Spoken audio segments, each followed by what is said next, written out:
What's up, babes? It's Curly Victoria. I am back with yet another video. If you're new here, hi, welcome to the channel. If you've already been subscribed, thanks for coming back. So in this video, I'm going to be talking about 5 things that can keep you broke in your 20s.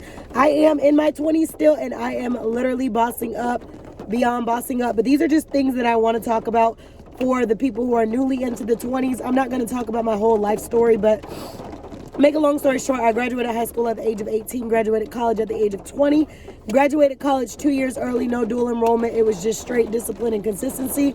Ended up walking away with my 4-year degree, and then I also had a minor. So I had a bachelor's and a minor.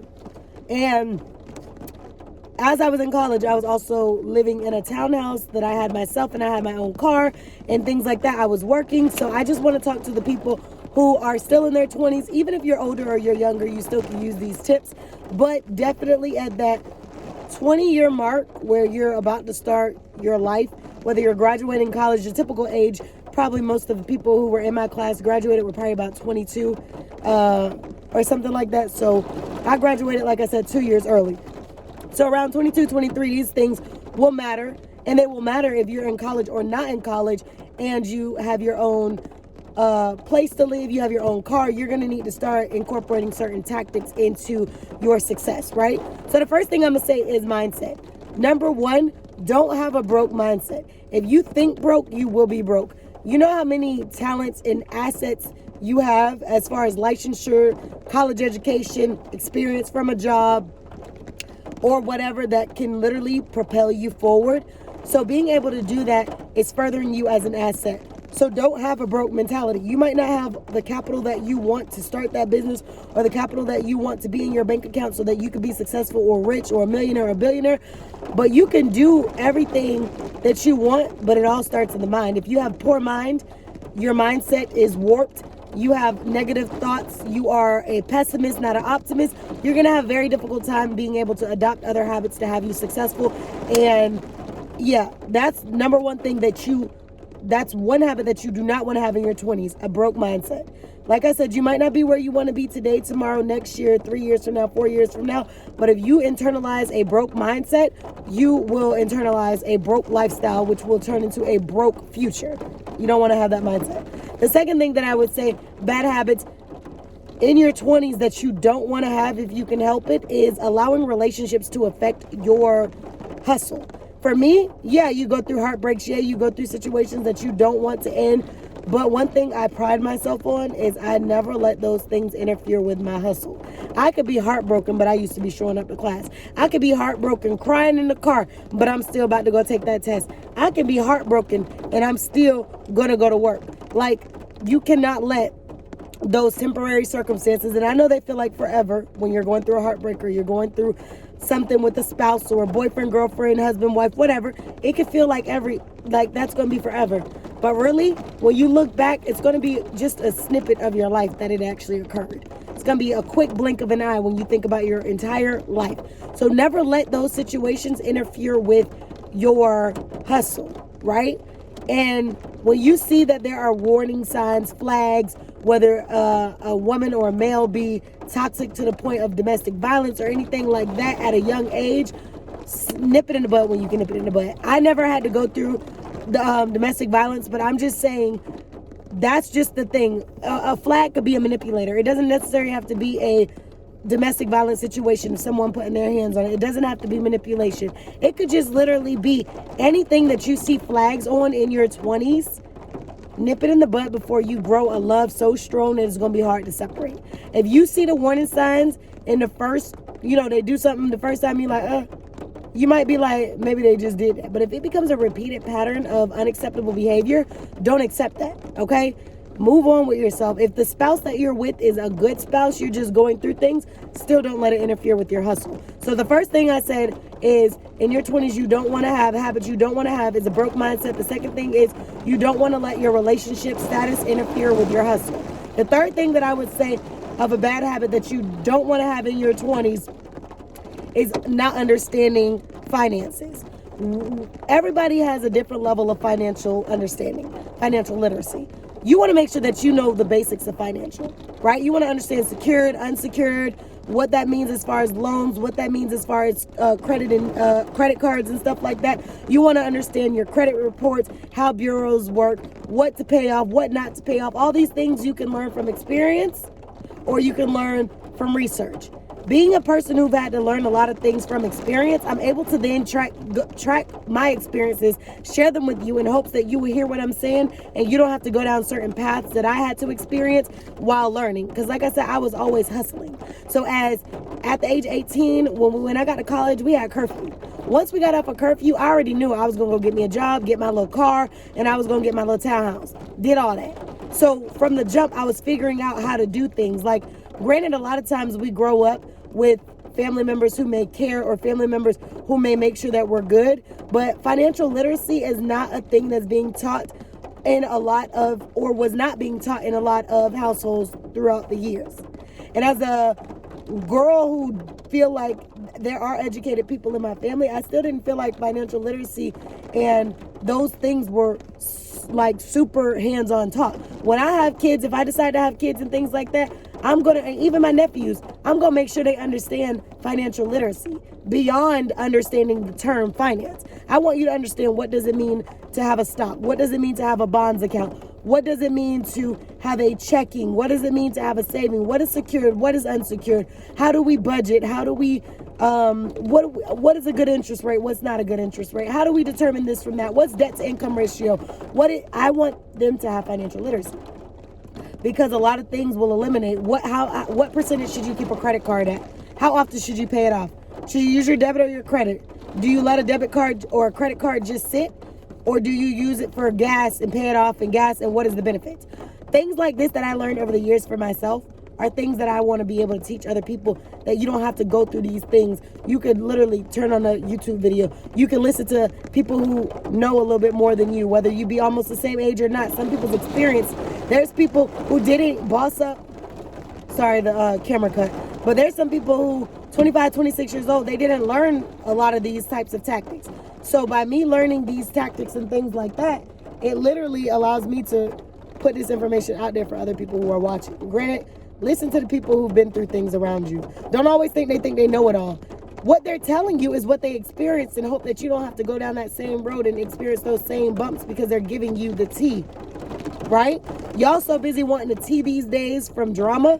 Get the tea on what not to do to be a successful human being or to be a successful person in their 20s. Get that tea, because that's a different set of tea. That's mature tea, right? So the first thing, don't have a broke mindset. The second thing, do not allow your relationship statuses to interfere with your...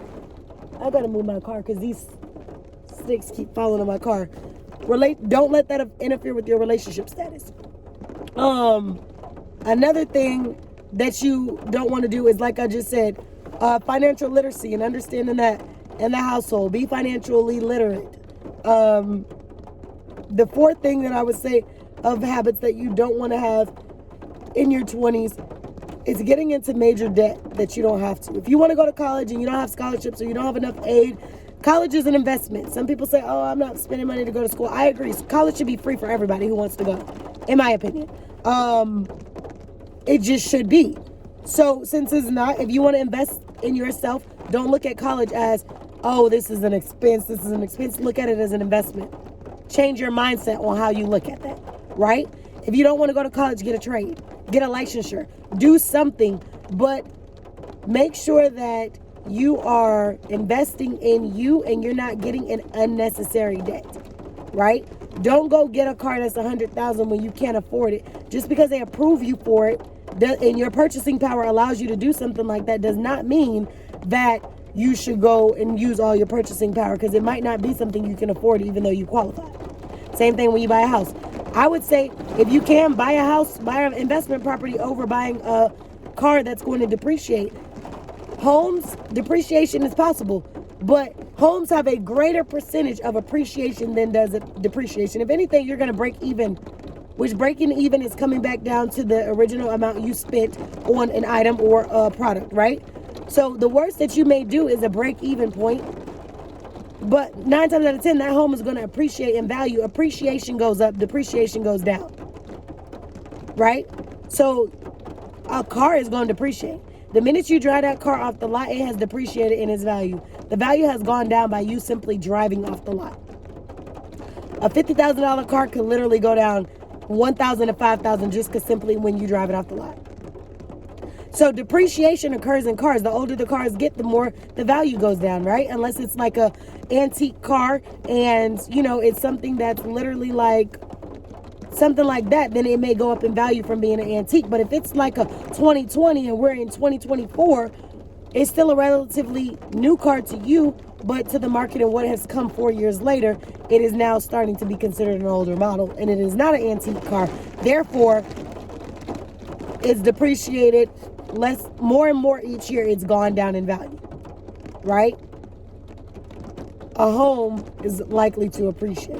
A home is likely to grant you equity. A home is likely to be considered your asset instead of a liability. These things are things that you have to think about, and you might not know. This might be a mouthful for people who've never got out on their own and did things. But this is just me telling you insight as to habits not to pick up in your 20s, or if you already picked them up, drop them. The fifth thing that I'm going to say of habits not to have in your 20s is thinking that your situation that you currently are in is your permanent situation that you will forever be in. A lot of times we're transitioning. People are changing majors. People are changing career fields. People are experiencing ups and downs. People are experiencing, oh, I went to school for this and now I don't even do anything that has to do with this, or I've never done anything that has to do with this. Be prepared to shift. Understand that your 20s is building for your 30s and 40s and 50s. Take decade by decade. Take year by year. Take month by month. Take day by day. Take second by second. And live your life that way. Don't think that your entire life has to be gotten together overnight. I was talking to somebody the other day and I said, had things gone the way that I wanted, I would probably be a 22, 23-year-old lawyer. Right now, I'm still in my 20s, but I would be about 6-7 years into the game and I might be burnt out already, right? So I'm thankful that God did what he did and allowed my life to go the way it goes, because right now I am fulfilled. I am happy with my career field. I am happy with the ability to grow. I am happy with the direction my life is going. But had it gone the way that I wanted to go back then, we may be having a different conversation. So learn to grow where you're planted. Learn to be grateful even when you don't understand what you're being grateful for. Be thankful for the little things, for the small things, because understand that those are the things that will carry you. Don't give up. The race isn't given to the weak. And remember, anything that you want, good, you can have. You just got to keep going. And when you don't have motivation to keep you going, subscribe to my channel.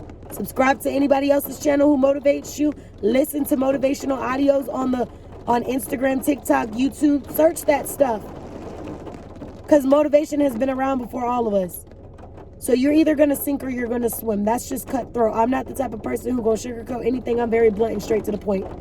Sink or swim.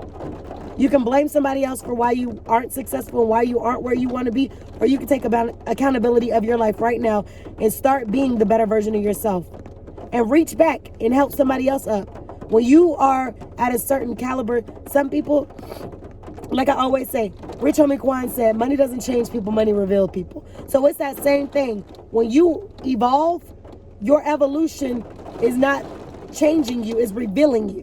Are you, granted, you might have to pull back your accessibility. Everybody is not accessible to you for your own peace, happiness, and all of that. But how are you out here in these streets as that business owner? Are you shady? Are you somebody who doesn't have ethics? Is your morals shot? Do you lack integrity? Is your character just warped? Who are you when it comes to run that business and your business is succeeding? So those are the things you have to think about. Those are the things you have to desire. Those are the things that you have to go after if you want to be better. Nobody's going to give you the recipe and say, this is how you become successful. All of us will have different turns, bumps, winding roads, valleys.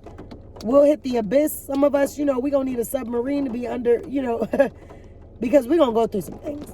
But it is my testing of my character. It's the adversity. It's the things that I've gone through that's built me up to be who I am today. And those struggles are what made me who I am. It's beauty in the struggle. You just got to find it. I'll see you on the next video.